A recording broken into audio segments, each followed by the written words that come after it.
Morning, हर हर महादेव। अभी हम हैं देवघर में और एक धर्मशाला में रुके हैं, अग्रवाल धर्मशाला करके हैं।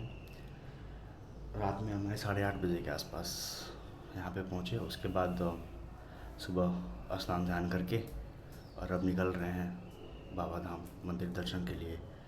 और ये धर्मशाला में अब देख सकते हैं ये रूम मिला है। ये मुझे 150 में पड़ा है, 150 24 घंटे के लिए, यानी जितने बजे आप आएंगे उतने बजे जाएंगे अगले दिन। तो मिलते हैं आपसे थोड़ी देर में। ये जी यहाँ का टावर चौक और यहीं बगल से ही बाबा धाम के लिए सड़क निकला है। ये जिधर ये ऑटो जा रहे हैं उस साइड में। सुबह के बजे हैं 6, इसलिए अभी सारी दुकानें बंद पड़ी हैं और अभी हम लेट हो गए। हमको और सुबह उठना था, रात में लेट से सोए इसलिए लेट से उठ गए, नहीं तो अभी तक दर्शन हो गया होता। बाकी लोग दर्शन करके वापस लौट भी रहे हैं और अभी हम लेट हैं।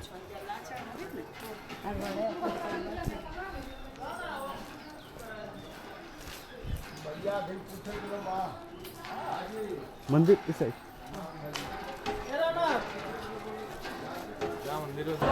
अभी जल प्रसाद और ये लेने के बाद अभी दर्शन के लिए जा रहे हैं। और बहुत लंबी लाइन है, यहाँ से स्टार्टिंग होती है और ये पूरा घूमते हुए ये इधर यहाँ दर्शन, और ये मेन गर्भगृह है। तो कम से कम अप्रॉक्सीमेटली 2.5 से 3 घंटे तो लग ही जाएंगे, लेकिन कोई बात नहीं, चलते हैं देखते हैं क्या होता है। लेट होने का नतीजा यही है कि अप्रॉक्सीमेटली 4 घंटे लग ही जाएंगे, कम से कम 3 से 4 घंटे। लेट होने का डिमेरिट यही है। बढ़िया यही है कि आप जल्दी से उठें और जल्दी लाइन में लग जाएं, जल्दी दर्शन हो जाएंगे। और यहाँ पे वीआईपी दर्शन 8 बजे खुलते हैं, जिसका चार्ज 600 होता है, 600 के आसपास। ये देख रहे हैं आप ब्रिज, यही लाइन है भाई साहब। बहुत लंबी, बहुत दूर जाके रखना पड़ेगा। हमको लग रहा है कम से कम गर्भगृह से 1 किलोमीटर के आसपास पहले से ही ये लाइन लगनी स्टार्ट हो जा रही है। 4 घंटे तो लगने ही वाले हैं।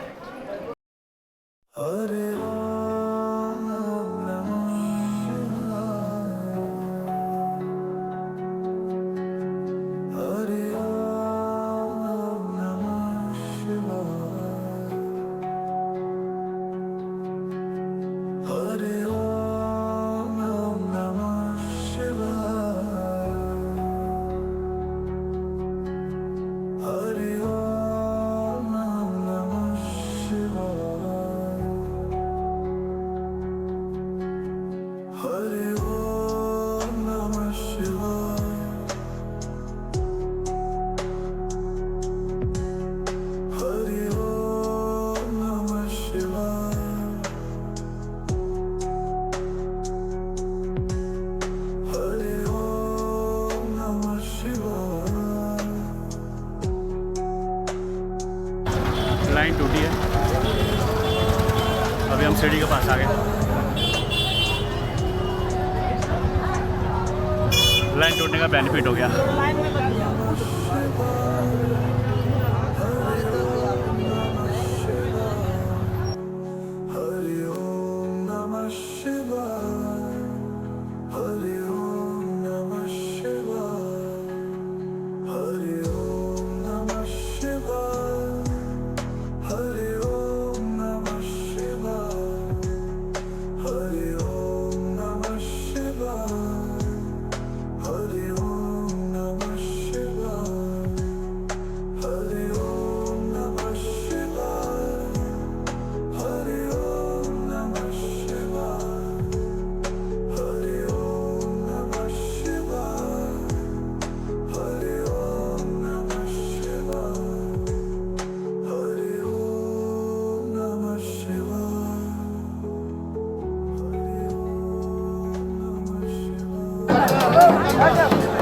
दर्शन करने के बाद अभी जस्ट निकले हैं, पूरा माथा टेका भोले बाबा जी के लिंग पे। मतलब अद्भुत जगह आया था ना, एकदम अद्भुत फीलिंग आई। ऐसा कभी नहीं होता केदारनाथ में। मैंने कभी मुझे मौका ही नहीं मिला माथा टेकने का, मैं बाहर से दर्शन करके हमें जाना पड़ा था। लेकिन लेकिन इस बार जो मलाल रह गई थी केदारनाथ में 22 ज्योतिर्लिंग में पूरी हो गई। पूरा माथा टेकने को मिला और माथा टेकने का मौका। बहुत अच्छी फीलिंग आ रही है। और ये बाबा बैद्यनाथ का गर्भगृह है और ये जिसके ठीक सामने ये शक्तिपीठ है माँ सती का। यहाँ पे माँ शक्ति का हृदय जो हृदय था यहाँ पे गिरा था, इसलिए ये देखिए नंदी महाराज भी आए हैं दर्शन करने।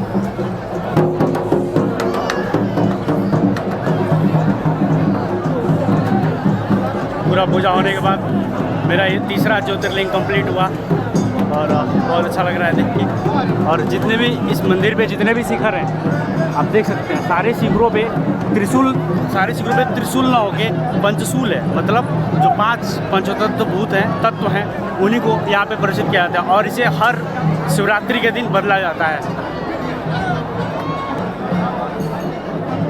यहाँ पे जितने मंदिर हैं सब पे देख सकते हैं, सब पे त्रिशूल है, नहीं है, सब पे पंचशूल है।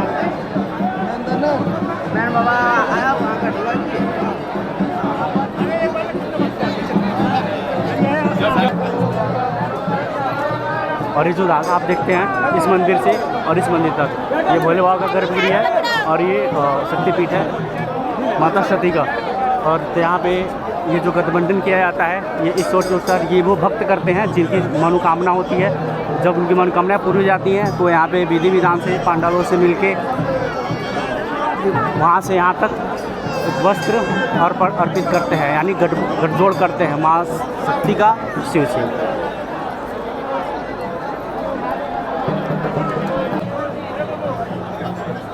ये देखिए यहाँ पे गठजोड़ की तैयारी चल रही है शिव और शक्ति में।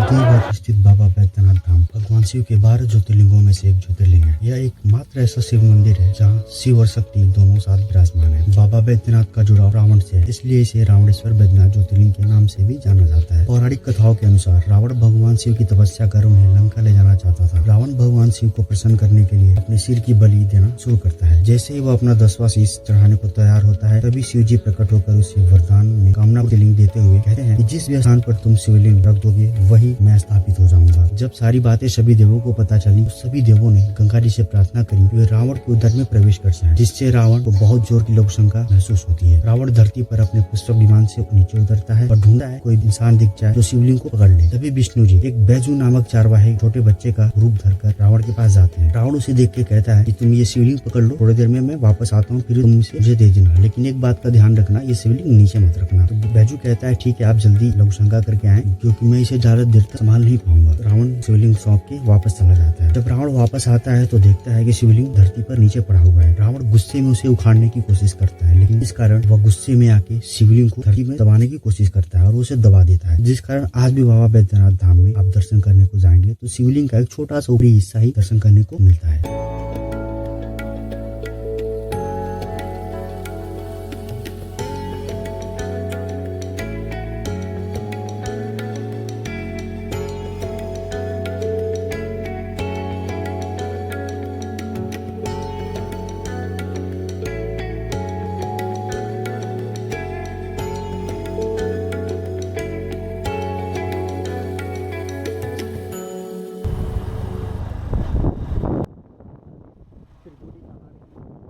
बैद्यनाथ धाम से बाबा बासुकीनाथ धाम 45 किलोमीटर की दूरी पर स्थित है। ऐसी मान्यता है कि बिना बासुकीनाथ दर्शन के बैद्यनाथ दर्शन अधूरा है, इसीलिए आप जब भी देवघर जाएं तो बाबा बासुकीनाथ का आशीर्वाद लेना ना भूलें।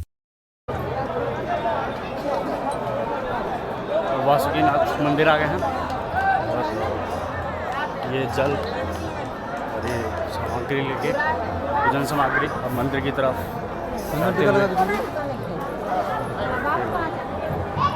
यहीं से प्रवेश है।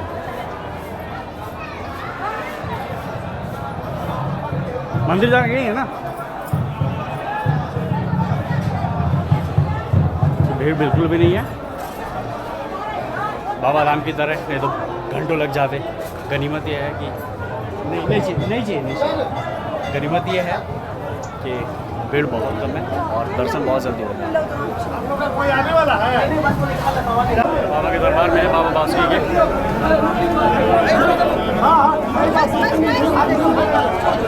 ये बाबा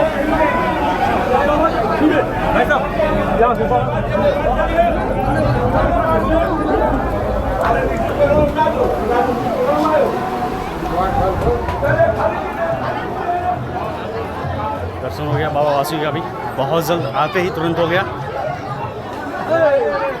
वैसे सोमवार के दिन बहुत ज़्यादा भीड़ होती है, लेकिन दर्शन बहुत अच्छे तरीके से हो गया है, बहुत अच्छे तरीके से। और यहाँ भी बाबा बैद्यनाथ की तरह मंदिर प्रांगण में बहुत सारे मंदिर हैं।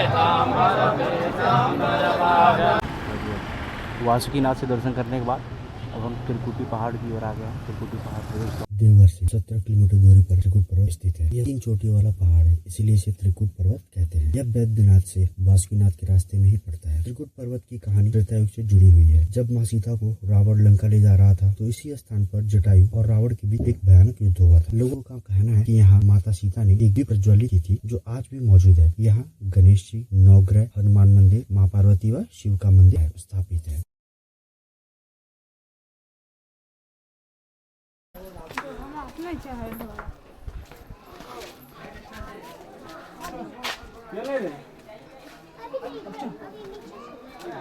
चला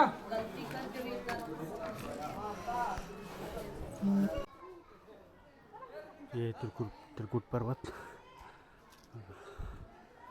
इतने बड़े बड़े पहाड़ हैं।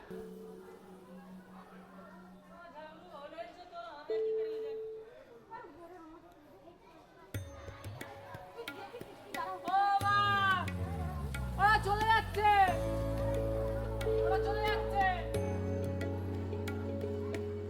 এখানে সারা থাকবে না নীল কত পডিয়াম বলে না ক্যামেরা নেদের কো ক্যামেরা বলে লাগে তো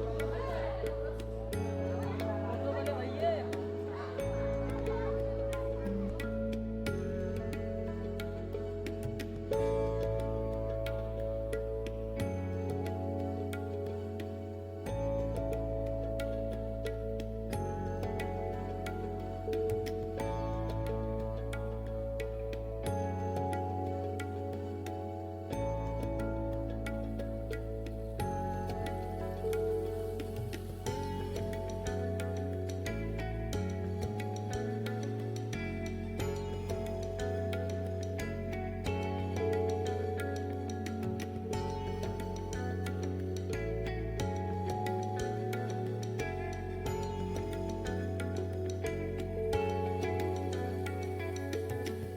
बाबा बैद्यनाथ के दर्शन के बाद आप देवघर के आसपास बाबा बासुकीनाथ मंदिर, त्रिकुट पर्वत, तपोवन, नौलखा मंदिर, नंदन पहाड़ और नौ दुर्गा मंदिर घूम सकते हैं।